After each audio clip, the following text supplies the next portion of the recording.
السلام عليكم ورحمة الله وبركاته. ازيكم يا حبايبي؟ عاملين ايه؟ النهاردة ان شاء الله هنعمل كده فيديو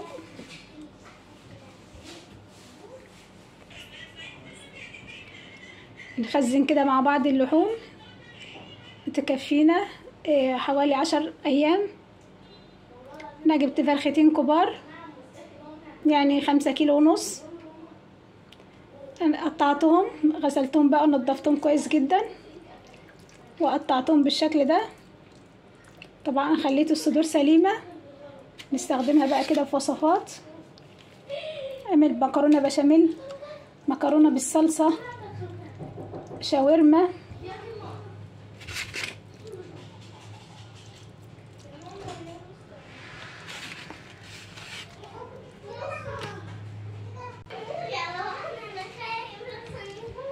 الوراك بقى كده في طبق،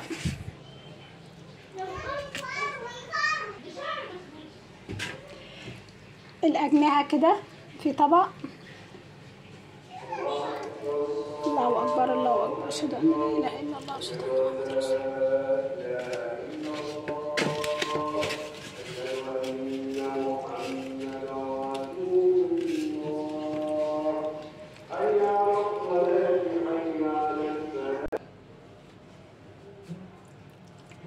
الوراك كده في طبق،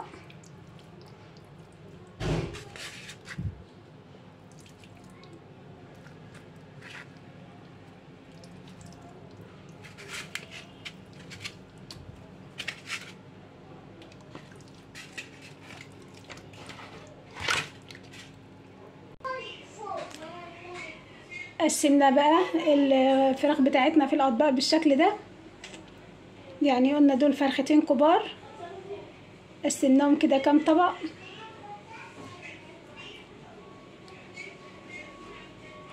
سبعة، والكبدتين والقناصتين في طبق. ممكن نعمل بهم كده اي حاجة بسيطة. كده عملنا 8 وجبات من فرختين. وطبعا يوم فراخ، يوم كشري، يوم فراخ، يوم فطير، يوم فراخ، يوم اي حاجة تانية كده، مكرونة بالصلصة من غير لحوم، بيتزا كده، يوم فراخ ويوم بيتزا، يوم فراخ ويوم اي حاجة تانية يعني من غير كشري. يبقى كده اعتمد يوم كده، يوم اكل فيه لحوم ويوم اكل كده من غير لحوم. ان عملنا فرختين يكفونا 8 وجبات. واحنا قلنا يوم كده يوم نعمل اكل كده فيه لحوم ويوم لا. يبقى كده الفرختين يعني كده نعمل كده وجبات مثلا تكفينا 16 يوم. يعني قلنا يوم فراخ ويوم نعمل كشري، يوم فراخ ويوم نعمل فطير، يوم فراخ ويوم نعمل بيتزا، كده يوم كده ويوم كده، بحيث ان الميزانية بتاعتنا كده يعني. كمان الدروس هتبدأ، ويبقى طبعا أزمة كبيرة يعني كمان مع الدروس وطلبات المدارس بقى وكده. فنمشي بقى كده حالنا، وبنعمل وصفات حلوة جدا من صدر الفرخة. الصدر الواحد عملنا بيه وصفات كذا وصفة كده حلوين أحلى من بعض. يا رب فيديو بقى النهاردة يعجبكم. لو عجبكم بقى ما تنسوش اللايك والاشتراك في القناة. احنا قلنا الوجبات الحلوة دي بتاعتنا يعني من فرختين كبار عملناه ب315 جنيه، يكفونا كده 8 وجبات. يعني لو قسمناها هنلاقي الوجبة بكام.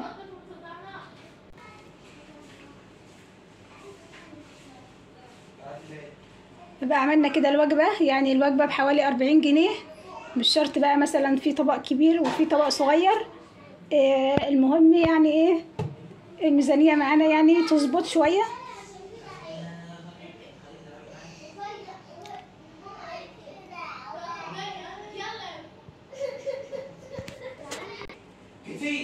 لو عجبكم بقى الفيديو ما تنسوش اللايك والاشتراك في القناة. والسلام عليكم.